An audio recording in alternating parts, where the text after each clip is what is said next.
Hello and welcome to the news at 7, where we get to the heart of the day's stories and to communities across Scotland tonight. A potential breakthrough in understanding ME. Researchers in Edinburgh say they've found evidence that the condition is built into the DNA of those who suffer from it.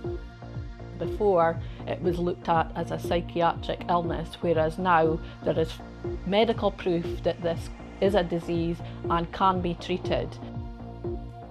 We will hear from one of the scientists leading the research. Also tonight, a major change in Scotland's approach to parole. The families of murder victims whose bodies have never been found meet the Justice Secretary to say that perpetrators must be punished for hiding the truth. We will, of course, have all the sport with Sheila. What have you got for us tonight, Sheila? We'll hear what the next targets are for new middle distance running star Sarah Calvert after she beat Laura Muir to take the British 1500 metre title.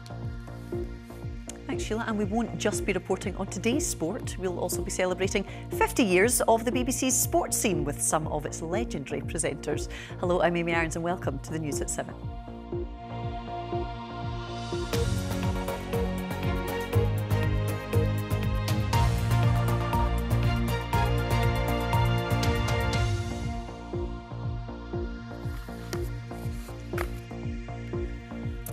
First tonight, it's historically been one of the most misunderstood and scientifically mysterious medical conditions. But ME, which can cause chronic fatigue, brain fog and physical pain, affects an estimated 50,000 Scots, and scientists have been working hard to establish a root cause. A few weeks ago, we explained how researchers at the University of Edinburgh have linked the condition not just to our brains, but to our blood. And tonight, that same team has revealed new findings, suggesting ME is in fact part of the DNA of those who live with it. In a moment, we will hear from one of the scientists behind that breakthrough. But first, Hazel Martin explains the reality for those seeking an explanation and a cure. Myalgic encephalomyelitis, or ME, affects tens of thousands of Scots, including Amanda, who's had the condition since she was 19. I had to give up quite a lot of my life because, you know, people at 19, they're going to university, they're meeting people, they're getting married and things like that. And if you can only get out the house one day a week, that means that you effectively have to give up your life to it. There is no known cure. There is no specialist in Scotland to treat ME, so that leaves the GP in charge of your treatment. And the problem with the GP is they are very pushed for time, and they're also pushed for resources, but they don't actually have anything to offer or treat you with either. So effectively, you're self-managing symptoms rather than actually getting any treatment. The disease affects mostly women, and the most common symptom is chronic fatigue, but others include sleep issues like insomnia or oversleeping, brain fog, and symptoms worsening after physical or mental activity. Despite this, people living with ME say they are often not believed. I generally don't tell people that I have ME because I do believe that they have preconceptions, and I'm never actually sure what reaction I'm actually going to get from somebody. So yes, I do feel that it affects your relationships with people because you never know what reaction you're going to get, positive or negative. Now, researchers from the University of Edinburgh suggest people can be genetically predisposed to the condition. This really is a huge game changer. I mean, this is the beginning of research and future funding, hopefully, but that is the changes that it has made, because before it was looked at as a psychiatric illness, whereas now there is medical proof that this is a disease and can be treated. That was Amanda Stevenson ending that report from Hazel Martin. Well, earlier, Professor Chris Ponting, the lead researcher involved in Edinburgh University's study into the origins of ME, told me about the importance of his team's findings. This is the largest study of ME in the world. It's the largest ME genetic study, certainly. And what it tells us is that there are 8 places in our genomes that predispose people to getting a diagnosis of ME, myalgic encephalomyelitis, chronic fatigue syndrome, which is a terrible, terrible condition with about 40,000 people in Scotland having ME, and about a quarter of those are housebound or bedbound. So this research, could this make a difference in terms of treatment, or could it even be important in terms of prevention, if that's even possible? How important could this be? We've always said that this is not going to immediately give people a treatment or a diagnosis. What instead it's doing is kick-starting a field that should have had this study 15 or 20 years ago. It's been held back by stigma, in part because this disease is very strongly female biased. But now with this study, we should be able to kickstart the new research field and get people in the scientific community and in society on board to ensure that all of the research that should have been done until now is done as fast as possible to accelerate towards those treatments and diagnoses that people really deserve. You're saying, Professor, this could have been done 15 years ago. For you and your field, how frustrating is it then that it hasn't been done before now, and why is that? It's such a common disease. Most people know someone with ME, but it's hugely stigmatized. So people try and hide the fact that they might have a diagnosis of ME. It's hugely misunderstood. There are a whole variety of different opinions on that. And so the important thing here is not an opinion, it's evidence. And this is what we have today, genetic evidence that there is a genetic contribution to why people become so unwell with this awful disease. I've spoken to a few people actually in the past, Professor, who have got ME, and the common theme has been that they've not been believed, and it has taken years to get a diagnosis. How can this change the opinion within the medical industry so that these people are taken seriously? As a scientist, all I can do is to present the evidence that we have in front of us. We could have found nothing. We could have said at the end of this large 15,500 person study that there was no genetics, but there is. And this allows people to take this sheet of paper with our evidence on it to everyone, their families, their friends, to their healthcare professionals, and to say, look, here is evidence that there's a genetic predisposition. It is not all in my head. And I mean, as you say, it's not a cure, it's not even treatment, but I'm sure for many people with ME, it'll feel like a step, an important step potentially in the right direction. Professor Chris Ponting, thank you so much for joining us on the programme. Thank you. Next tonight, losing a family member to murder is unimaginable to most of us. Not being told the whereabouts of a loved one's body only compounds the pain. But this is the reality that the families of Arlene Fraser and Suzanne Pilley have lived with for years. Today they met the Justice Secretary, Angela Constance, as Holyrood moves towards a law that would make the disclosure of a body's location a mandatory consideration in deciding the perpetrator's suitability for parole. Earlier, Gail Fairgrieve, the sister of Suzanne Pilley, who was murdered back in 2010, spoke to BBC Scotland about her sister's killer and the impact of not knowing where her body is located. I think people need to understand, and the parole board need to understand, that his crime is still continuing. And he's perpetrating a crime against us. We're still dealing with this every day. Everyday events. You go into a card shop and you can't buy anything for your sister. It's there constantly, and he has information that could just put us at ease and bring Suzanne home. And I feel that this ruling, they have to consider now that he can't possibly be rehabilitated or show remorse if he's continuing to withhold this information. This information is full part of his crime, and he has to give us that information. Otherwise, life imprisonment means life imprisonment. Well, the Liberal Democrat MSP Jamie Green put forward the amendment to the Victim Witnesses and Justice Reform Bill that will impact parole conditions. Earlier, he explained why he's pushing for change. I mean, I think it's fair to say if any of us were in this horrible position, it would be traumatising and distressing. I mean, this is the worst possible imaginable outcome for any family. It's bad enough having to have lost your loved one, but then not be able to find some closure to the grief is just unimaginable. And I think there's a sense of fairness involved in this as well. I think, people are rightly sentenced to prison for these horrific crimes. But the whole question about what happens when those people are due for release is a fair one. The families want to know that there's justice being served throughout this process. It's traumatising at the time, it's traumatising afterwards, and even many years later, particularly when these criminals are due for release. these families are re-traumatised by this whole debate, and I really want to pay tribute to them for the campaigning efforts they've made, and I know it's been difficult for them to do that over the years. But really, I mean, they want to see the law change, and that's what I'm trying to help them do in any way that I can. That's why I submitted proposals of my own. It's why I worked with the government at stage 2 of their own government victims bill, and it's why I will progress this issue at stage 3 as well. I want to see this matter to conclusion before the next Scottish parliamentary election, and I want to do that on behalf of those families.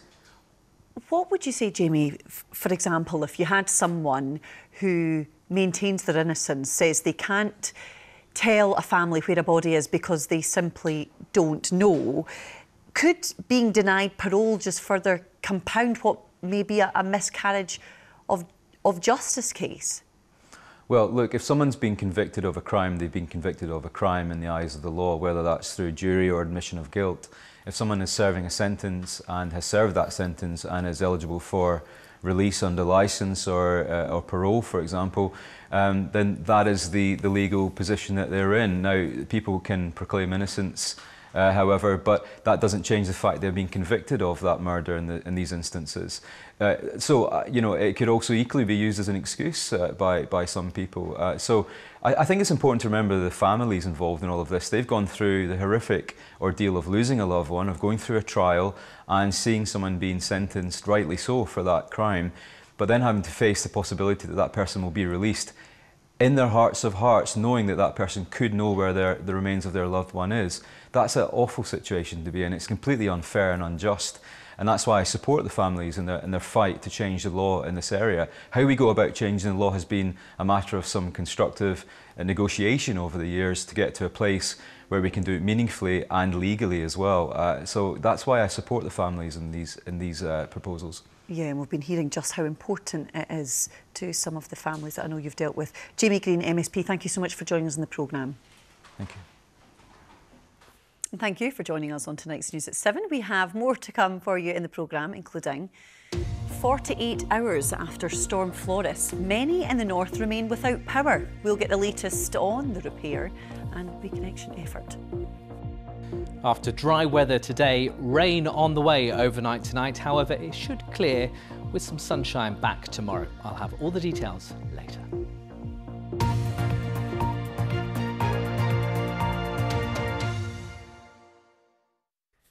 Yes, and welcome sun after that storm. Let's get a roundup then of some of the stories you can find on the BBC News app in Scotland today. Police are investigating the death of a 25-year-old man who was found injured on a street in Aberdeen. The man died in hospital after emergency services were called to Skene Street on Sunday afternoon. 3 Albanian men have been convicted of operating a cannabis factory at a derelict shopping centre in Irvine. The High Court in Glasgow heard the cannabis was valued up to £1.8 million. And the Cairngorms National Park has confirmed funding to equip rural workers who are being called upon to tackle wildfires.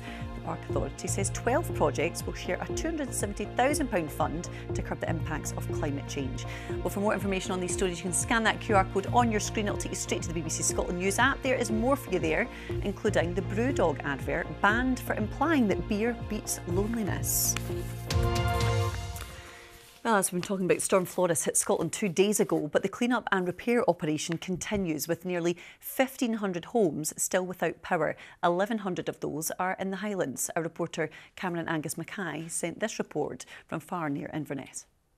This is one of the areas in the Highlands affected by recent storm disruption, and in some of the surrounding villages, people are facing a third night without electricity.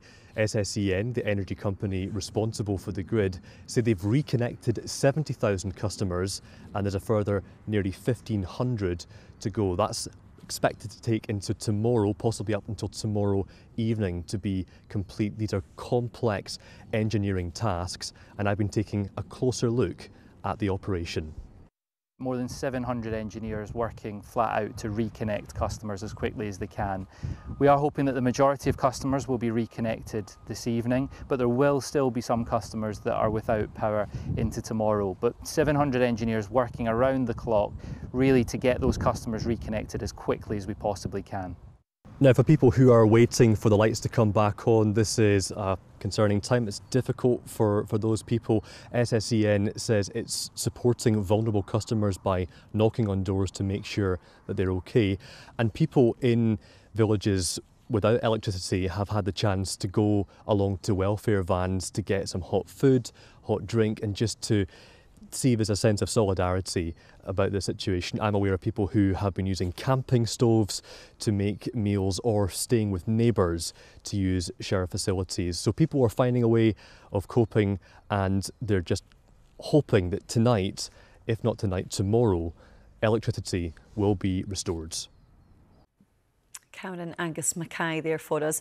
Still to come, we will see how the weather is looking now with Christopher, and we will celebrate 5 decades of Scotland's favourite sports show. But first, it's today's sport. Let's find out what's happening with Sheila. Thank you, Amy. Hello there. Graham Souness says Rangers boss Russell Martin did the right thing by criticising his players at the weekend, and he believes he got the perfect response with last night's emphatic Champions League qualifying win.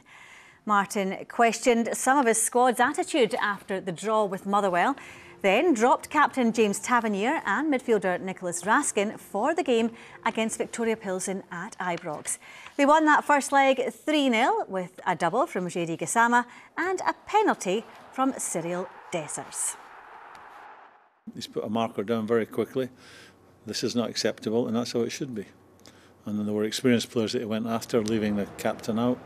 And I liken it to when I was captain of Scotland and I worked under Jock Stein. Jock Stein would always pick out Kenny and I and said, you know, you left the younger guys alone, and sort of made the point of if I can get after them, I don't need to speak to the younger ones. That message has already got to them. 2 more big European games tomorrow. Scotland defender Grant Hanley could make his debut for Hibernian in their Conference League qualifier against Partizan Belgrade after signing for the Easter Road side on a 2-year deal. Hanley has played 62 times for his country and has spent his entire senior career in England with years of Premier League experience. Hibs will arrive in Serbia today ahead of their first leg, with David Gray backing his side to reach the next stage of the competition. It's something that's not been done, and I keep challenging the players to try and change history in positive ways. There's an opportunity to do it. It's going to be really difficult, we know that, but the players are capable. I believe in them, I believe we can do it, but it's going to take huge efforts and maximum effort, performance levels, which we have demonstrated already. We were unfortunate in the last round, but it needs to be there again. Well, in the same competition, Dundee United boss Jim Goodwin is confident his side have what it takes to get through to the playoff round, but admits they'll need to be disciplined and organised when they take on Rapid Vienna tomorrow night. The United squad arrived in Austria a short time ago and are expected to be joined by more than 1,000 supporters for the first leg. We're confident going into the tie. You know, we have to be. We'll probably be in a different situation to the one we were in last week, where, you know, we were favourites, I think, against Strasson. Whereas tomorrow night, I'm pretty sure we'll be the underdogs in a lot of people's eyes. But I never approach a game with a negative mindset, and you know, there's never an opposition that I don't believe we're capable of beating. Now to athletics, and what a story this is. Scotland's new middle distance star, Sarah Calvert, is eyeing up 2 targets, making the Great Britain team for next month's World Championships and the Scottish team for next year's Commonwealth Games in Glasgow. After stunning Laura Muir and the best UK athletes to take the British 1500 metre title at the weekend, Calvert, who's also training to become a doctor, is struggling to come to terms with her success, as Kerdine Idzan's been finding out. No, when I hit the line, I actually didn't know I'd had it. I only knew I had it when Laura Muir came over to me and was sort of like, who's won? A few days on, it's all still sinking in. Scotland's new middle distance star struggling to take in her newfound fame after her big win in Birmingham. It feels incredible, honestly. I did not expect this when I was, I didn't expect this ever to happen. As soon as I crossed the line, I knew it was crazy. I knew this was the biggest moment of my life. My dad sent me a text yesterday to tell me I've got a Wikipedia page now, and I was like, no, surely not. I don't deserve a Wikipedia page. And so it's just kind of insane. I didn't really expect it to blow up like this. And blow up it has. Offers of sponsorship and big European races are coming in. Handy when you still need the qualifying time for next month's World Championships. So before this weekend, I would have said absolutely no chance am I going to be going to the World Champs. And it still seems pretty far off because we need to run a big PB. It would have to take about 6 seconds off my PB this year. But I'm going to try and get into some fast races. Her achievement is all the more remarkable when you realise she's also studying to be a doctor. I often worry that I'm compromising running for medicine and then the other way around, but I think I've just had to accept that I want to be a runner and I want to be a doctor at some point in my life. So for now, the best way for me to do it is to combine the two. So Glasgow, As she plots her next steps, one ambition burns brightly. My journey, my quest towards Glasgow 2026. I remember going to watch Lindsay Sharp in the 800 when she won her silver medal, and I was so excited. Yeah, I was just a young girl who went to Livingston Athletics Club, and this was sort of like my first taste of what it could be like and what I could achieve when I was older. And yeah, I didn't ever think I'd be the one on the track there, but yeah, I won't turn down the opportunity and I'll make the most of it. Her success has been a slow burn, but it's now just got a whole lot faster. Kerdy Nidsan, reporting Scotland, Glasgow. And I'm sure we'll be hearing a lot more about Sarah Calvert. More on that story and all of the news ahead of tomorrow's big Conference League qualifiers in both Austria and Serbia on the BBC Sport Scotland website. Every sport you can imagine tonight. And Sheila, there's more there on a big birthday that we've got the BBC right now. Shall we sing? Oh, I don't think you'd want to hear me singing, that's for sure. But fan of this programme, of course. Of course, yes. Not from the very start. Not from all 50 years ago, I know, just Sheila. You're not that old. No. You're not that old. But yes, that's exactly what we're going to next. Thanks very much. This Saturday, if you tune into Sportscene, actually, you might be mistaken for thinking that you've taken a trip in the TARDIS to mark the flagship show's 50th anniversary. It'll be fronted by long-term presenter Dougie Donnelly, and other familiar faces and voices will commemorate from around the grounds, including original host Archie Macpherson. Earlier, Dougie told me Archie had actually given him his big break. I was doing the morning radio show at the time, and actually down to Archie, because Archie phoned me. You maybe don't remember this, Archie, and said... I bet you... No, Archie phoned and he said, do you fancy earning 50 quid? Well, there's only one answer to that question. Yes. And I said, yeah, what I need to do? He said, could you do the toast of the lassies at a Burns supper? And Archie was cheering it. Did you ever pay me back for that? I you just get commission. Plus interest now, by But the I way. went to speak at this Burns supper, and I happened to be sitting next to a lovely BBC producer who was up on attachment from London called John McNicholas. Remember John McNick? And John and I get talking, and he said, listen, I hear you on the radio, but you talk about football all night. I think you should come in and do an audition for me. And that's how my BBC career I should be getting 10% off this man. We were lucky because we worked in a golden age of not just Scottish football, Amy, but Scottish sport. When you think of what was happening in football with the emergence of the new firm, particularly Aberdeen Dundee United, Souness arriving at Ibrox, Celtic winning the double in their centenary year, Scotland qualifying for World Cups every time, all of that going on. Plus we were very successful in golf, obviously, in rugby, 2 Grand Slams, Alan Wells winning an Olympic gold, Stephen Hendry emerging. It was a golden age of Scottish sport, and under the Sports Scene banner, we covered all of it. Exactly, that's the important thing. It was what happened to Scottish sport as Dougie and I were there doing our respective jobs. It was part of reflected glory. I'll be honest, if I had lived in another age, in a much more competitive age, maybe I wouldn't have gained the status that eventually I did as a kind of wheel-kent face. You know, so when I look back, I was a very fortunate man. Dougie, how do you think it has changed? Because obviously over 50 years, the broadcasting sphere has completely changed. Scottish football has changed. How have you seen it evolve from being involved in the early days to when you looking talk on to now? an audience nowadays, Amy, but you know, the Scottish football's exposure. I think we did 1 live game every year, 1. and that was a cup final. Maybe we would get lucky and we might find the money to buy a Scotland International or a European game. But it's one live game. Saturday night consisted of the Scottish highlights, whatever the game was, the middle item at the time, as we rather patronisingly called it, which was club rugby or whatever it was, and then an English game. And that was the exposure of Scottish football. So to come from that to where we are now, with virtually every game being live or at least available, I mean, it's a huge change. It makes us sound about 103, doesn't it? Do you think it'll still be going for another 50 years, Archie? It's very difficult to say, really very difficult to say. We've got a different football culture in the rest of the world where we're talking about even a single player this week being quoted at £70 million for a simple transfer. So Scottish football in itself might appear globally to be miniaturised and just an area where there isn't enough money, and consequently football itself will dip. That's always a danger.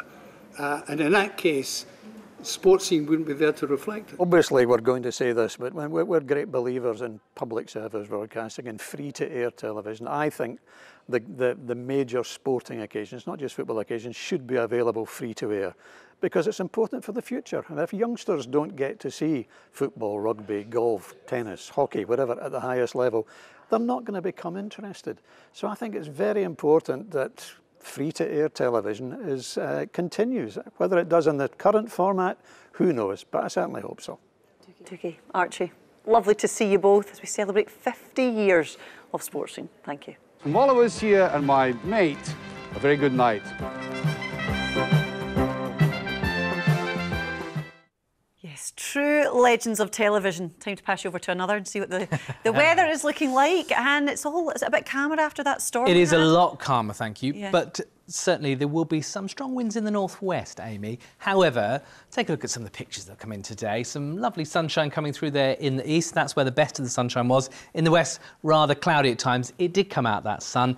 Aberdeen was the top hotspot at 22 degrees. Some more sunshine tomorrow as well. But actually, there's also some rain in the forecast too, because you can see over the next few days, we've got low pressure up towards the northwest. That'll send a series of weather fronts across our shores, most of them overnight, so night by rain. And that's what we'll have overnight tonight. And by first thing tomorrow, it should have cleared away. We're left with a scattering of showers. And the black arrows there indicating wind gusts. It will be a blustery morning, particularly around the northwest coast, through the Minches there, with those showers rattling through. The overnight rain, the last of it, still with us in Shetland, but clearing. So as we go through the course of tomorrow morning, towards lunchtime in the afternoon, we're left with a case of sunny spells, 1 or 2 showers, quite blustery conditions and temperatures high teens or low 20s. That takes us further into the week. This is Friday now, and we've got this system up towards the northwest. That'll bring some outbreaks of rain towards the northwest of the country through the day, through the Highlands and Islands and the Northern Isles, but elsewhere largely dry, cloud tending to build. Once again, it will be windy from the southwest. And temperatures, once again, high teens, maybe low 20s, warmest in the northeast. Overnight, that rain does sink its way southwards, and it could take a while to clear on Saturday. So the early hours of Saturday, it moves in and then slowly pulls away southwards, but it may just drag its heels, certainly through the central belt. It's one to watch. Elsewhere, showers in the northwest, brightest conditions in the northeast. Sunday, we've got the remnants of extratropical storm Dexter moving northwards, dragging in some much warmer air off the near continent. And we'll really feel the effects of that south of the border, I think, with temperatures on Sunday reaching into the mid-20s. We'll have outbreaks of rain and high teens or low 20s once again. But that clears away, and that means on Monday it's a drier picture and an increasingly warm picture as well, with temperatures more widely into the low 20s. Perhaps 1 or 2 showers around as well. So for the next few days, a lot of dry weather to come, just a few question marks around the start of the weekend. Hopefully that rain doesn't hang about. That's the forecast for now. And you will keep us posted. I will indeed. Of that. Thank you, Chris. And thanks to you for joining us. That is all from the news at 7. See you back here tomorrow. Enjoy your evening. Bye-bye.